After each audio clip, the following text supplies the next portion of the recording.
We are at John chapter 18 tonight. And if you'll remember last time in John 17, Peter was all, I will do anything for you. I will die for you. And Jesus said to him, you're going to deny me 3 times before the cock crows. So that's where we left off. And here we go. John chapter 18. This is about the betrayal and the arrest. Verse 1.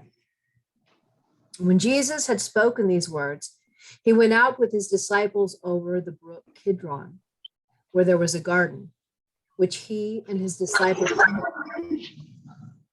and Judas, who betrayed him, also knew the place, for Jesus often met there with his disciples. Then Judas, having received a detachment of troops and officers from the chief priests and Pharisees, came there with lanterns, torches, and weapons. Jesus, therefore, knowing all things that would come upon him, went forward and said to them, whom are you seeking? Okay, so there's a lot in this first opening paragraph. So you have Jesus, who knows all things that are happening here. And you have Judas, who's been there several times to this garden with him, where they had gone often. So Judas was well aware of their habits. He knew exactly where they would go on what nights because he was with them solidly for 3 years. And knowing him, he still betrayed him. And he had this very large number of troops with him. And if you'll remember, anytime that the troops were after Jesus in any of the other situations, Jesus just like made his way through them and was never touched because it wasn't his time yet. And he wouldn't be touched and he wouldn't be taken in unless it was on his own terms and of his own will. So here Judas is with all the chief priests and the Pharisees, and they're coming like they're attacking a huge amount of people. And there's just the 12 of them there, and they've got torches and weapons. And Jesus just calmly goes forward and says, whom are you seeking? They answered him, Jesus of Nazareth. Jesus said to them, I am he. And Judas, who betrayed him, also stood with them. Now, when he said to them, I am he, they drew back and fell to the ground. So you picture this. Here you have Jesus who is saying to them, I am he. And his words are so powerful that the whole troops of them, they drew back and they all fell to the ground. They were just like hit. They were convicted. They were like, what? You know, like this was supernatural force hitting them. And then he asked them again, whom are you seeking? And first of all, you'd think about it. If you heard someone say, I am he, and you and your whole 500 of you or however many, you all fall backwards, you have to wonder, maybe we shouldn't be going after this guy. Maybe, they'd be questioning themselves, but still they didn't. Still they pursued him. So then again, he asked them, whom are you seeking? And they said, Jesus. They probably said it quieter this time, Jesus of Nazareth, because they don't want he fell back again. Jesus answered, I have told you that I am he. Therefore, if you seek me, let these go their way. That their saying might be fulfilled of which he spoke, of those whom you gave me, I have lost none. So you'll remember Jesus saying that in the last chapter where he's like, God, those you've given me, I haven't lost any of them. Verse 10. Then Simon Peter, having a sword, drew it and struck the high priest's servant and cut off his right ear. The servant's name was Malchus. So Jesus said to Peter, put your sword into the sheath. Shall I not drink the cup which my Father has given me? So Jesus here, even knowing what's going to befall him, he's still asking for peace. And he's like, hey, this is what I was brought here for. This was what it was all about all along. Verse 12. Then the detachment of troops and the captain And the officers of the Jews arrested Jesus and bound him. And they didn't need to do that. They didn't need to bind him. He was going with them. It was of his own will. And they led him away to Annas first, for he was the father-in-law of Caiaphas, who was the high priest that year. Now, it was Caiaphas who advised the Jews that it was expedient that one man should die for the people. And if you look at that statement, that one man should die for the people, that was exactly what Jesus did in his dying. He died for all of us, for all the people, for all of his children. He died for us. It's pretty deep that Caiaphas even said that. And he wasn't thinking of it in those terms. He was thinking of it in that this guy needs to die so that we can continue to live in our laws and continue our rules and continue to rob people of their money. Verse 15. And Simon Peter followed Jesus, and so did another disciple. Now that disciple was known to the high priest and went with Jesus into the courtyard of the high priest. But Peter stood at the door outside. Then the other disciple, who was known to the high priest, went out and spoke to her who kept the door and brought Peter in. Then the servant girl who kept the door said to Peter, "You are not also one of this man's disciples, are you?" He said, "I am not." Now, the servants and officers who made a fire of coals stood there, for it was cold, and they warmed themselves.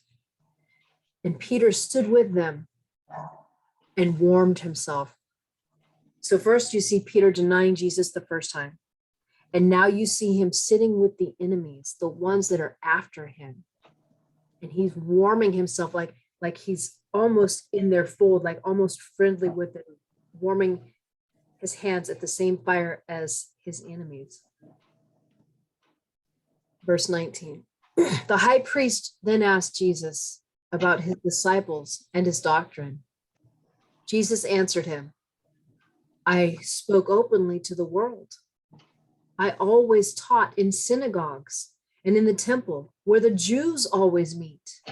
And in secret I've said nothing. Why do you ask me? Ask those who heard me what I said to them.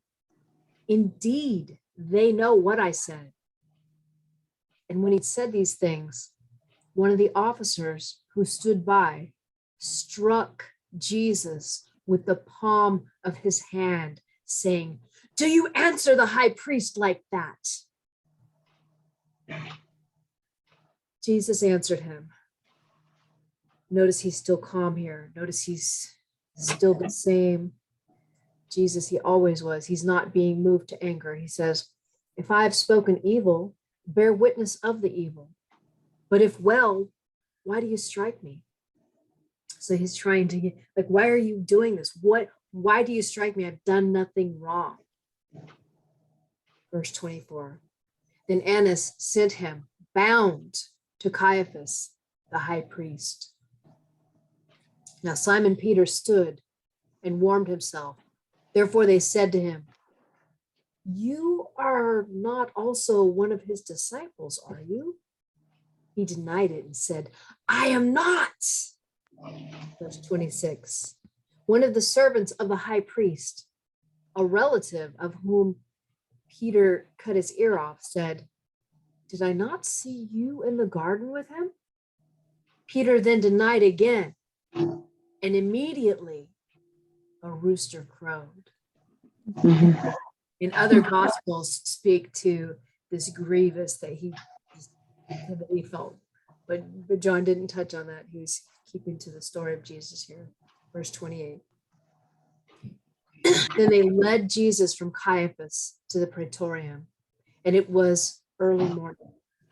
But they themselves did not go into the praetorium, lest they should be defiled, but that they might eat the Passover.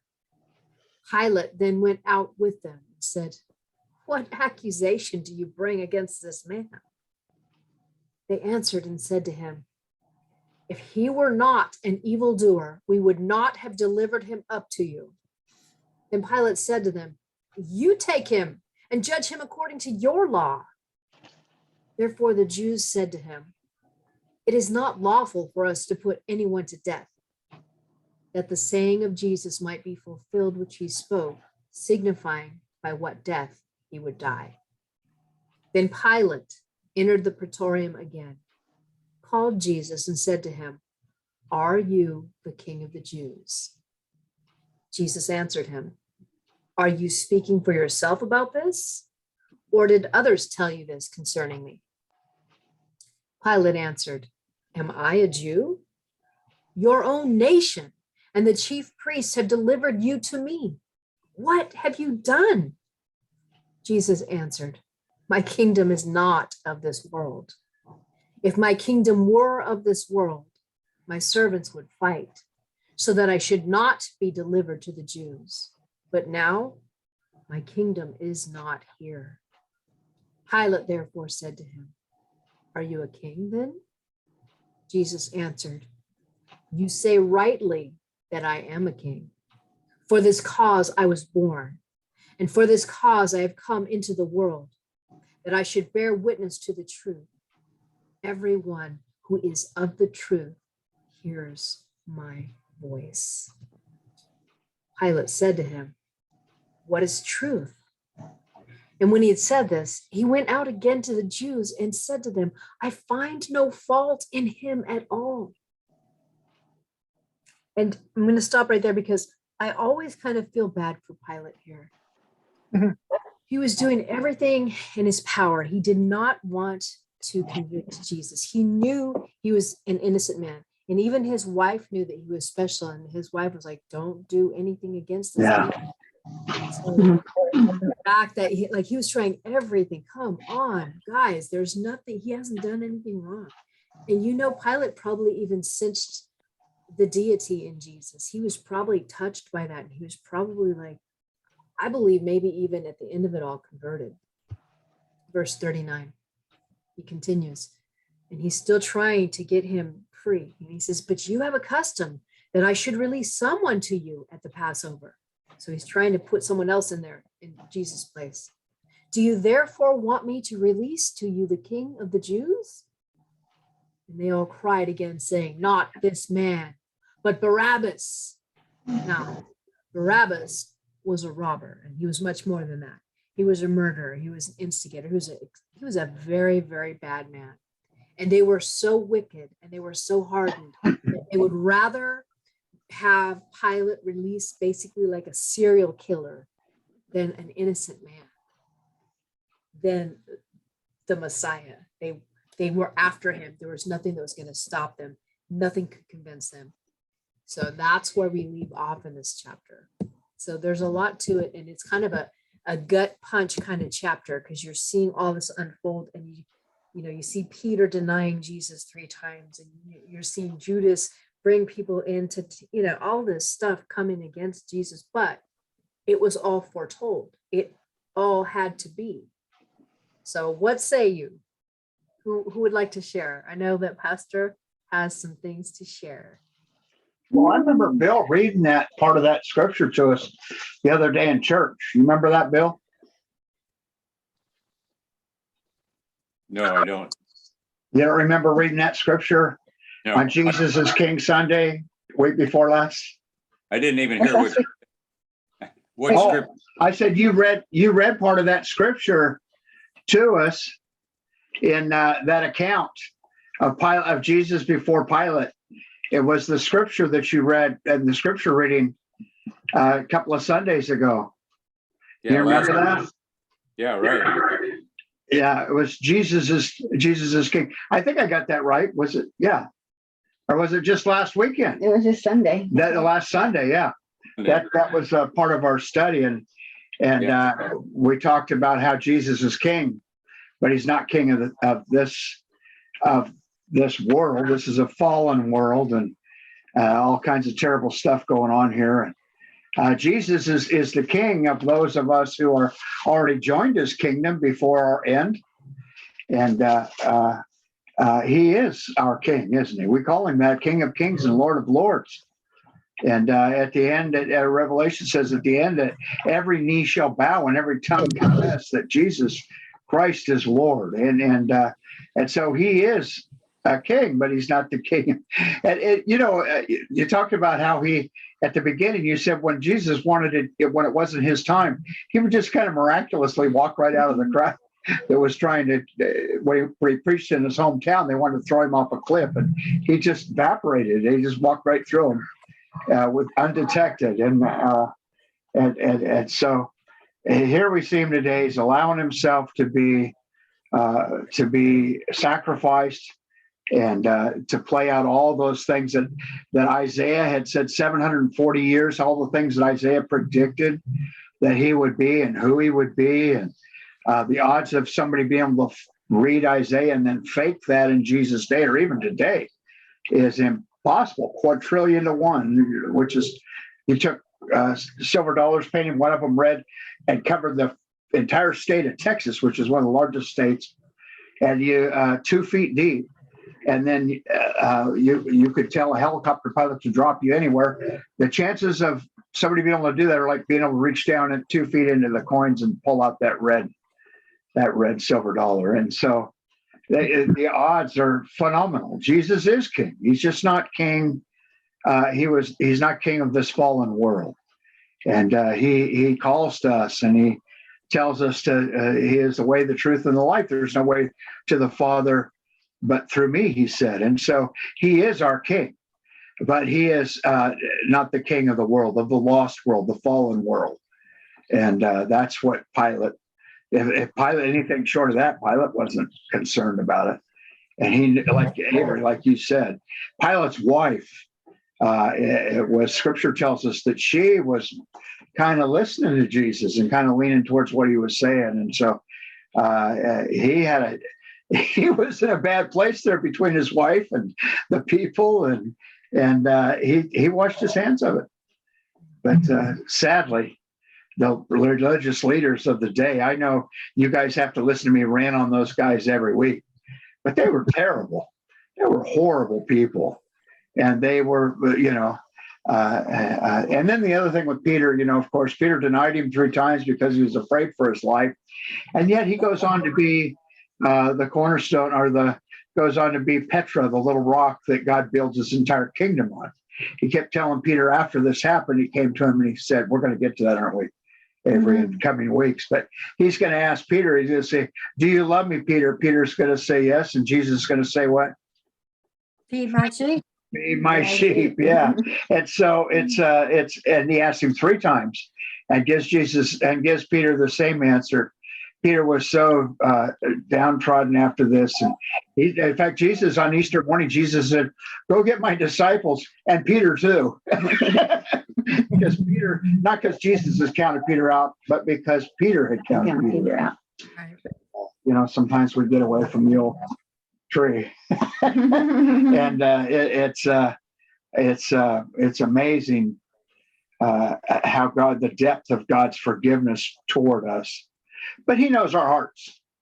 And even though we screw up, we say something to save our hide or whatever, do the wrong thing, God always offers us back. I used to be a chaplain at a truck stop, and I knock on these guys' doors and I'd say, hey, we're having chapel in a little while. Why don't you come on over and join us? And they'd say, I don't need none of that Jesus stuff. And sometimes some of them would say, my grandma's always trying to cram that down my throat my whole life. I would say, God would always put the same thing in my heart when that would happen. I'd say, well, if you ever change your mind, your grandma and I'll keep praying for you. And if you ever change your mind, don't think a second thought that Jesus will not be there to receive you with open arms if you get ready to change your mind. So that's all I got to say about it. Bill's probably got some good commentary there. Yeah, Bill, please share. Well, I have a request to make to you tonight, Avery, when you get ready to close, if you don't mind. Absolutely. I have a very good friend up in Reading, and she's the business manager for Wintour Gardens in Reading. and she has COVID, and she was 2 weeks home